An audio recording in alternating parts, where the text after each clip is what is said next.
السلام عليكم ورحمة الله وبركاته. እንግዲህ የአክሱም ጉዳያችን ነው ብለናል። የተለያዩ ቪዲዮዎችን እየረሳናቸው ነው እየመጣን ያለነው። ያ ደግሞ መሆን የለበትም። የተለያዩ ቪዲዮዎችን ሰራ እዚህ ቦታ ላይ በአክሱም ጉዳዮች ላይ የተሰሩ የተለያዩ ግራፊክሶችን እየለጠፍን ብንሰራ ትግሉንም ወይም ስንታገል ይዘቱንም ከለሩን መቀየር አሰልች እንዳውን ስላለብን የግድ እንዲህ እየመጣን ስለ አክሱም ማውራቱ ምናልባት አንዳንዴ ሊያሰለች ይችላል አይደል? ስለዚህ ያለን አማራጭ ምንድነው? እዚች ከላይ ጋር በአክሱም ጉዳይ የተሰሩ ግራፊክሶችን እያስቀመጥን ቪዲዮዎችን ብንሰራ። ሌላ ማንሳት የምፈልገው በትላንትናው ወደ 13 የሚጠጉ የአክሱም ሙስሊሞች ታስረዋል።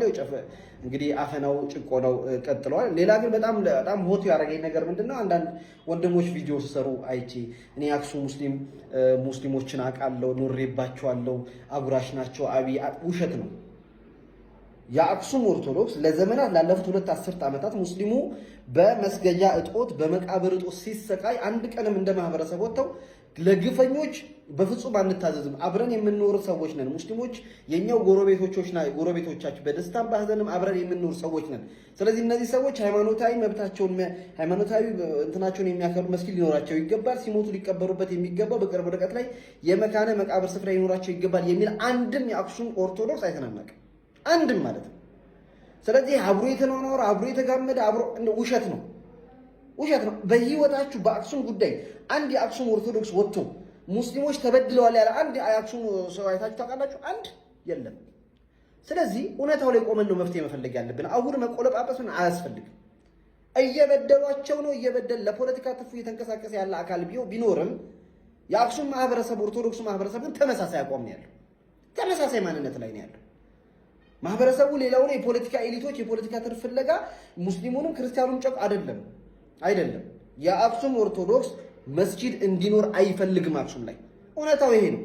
የትኛውን ባልሰራው ይሄ ነገር ነው። እኛ ሙስሊሞች ነው ጊዜ እየጣለን እየጎዳን ያለን።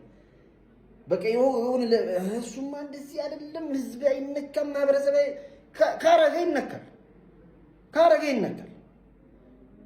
አክሱም ውስጥ የሚገኙ ኦርቶዶክስ እምነት ተከታዮች ስለ ጎረቤቶቻቸው ጀናዛ ሲሞቱ ርቀት ሄደው መቀበራቸው አስጨንቋቸው አንድ ቀንም ድምፅ ሲሆኑ ካላያችሁ የአክሱም ህዝብ አጉራሽ ነው አብይ ነው ምናምን ብለህ በነገራችን ላይ የአክሱምን ህዝብ ከነጃሺ ጋር ለማቆራኘት የምትፈልጉ ሰዎች ስህተት ነው። በወቅቱም ቢሆን ነጃሺ ብቻውን ነው ሰሓቦችን እንዲኖሩ ያደረገው። ቀሳውስቶችማ ከዛ በመጡት የቁረይሽ ደላሎች እኮ በተለያዩ ጥቅም ተታለው እኮ አሳልፎ ሊሰጧቸው ነበር አይደል? መጨረሻ ላይ ኃላፊነቱን የወሰደው ነጃሺ ብቻውን ነው። ታሪክ አታበላሹ።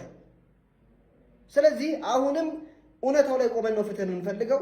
ዘመን ሊወስድ ይችላል፣ ጊዜ ሊወስድ ዓመታት ሊወስድ ይችላል። እኛ ግን በሰላማዊ መንገድ ታግለን ድምፅ ሆነን ህገ መንግስታዊ መብታቸው እንዲከበር እንቅስቃሴዎችን ማድረግ መቻል አለብን። السلام عليكم ورحمة الله وبركاته.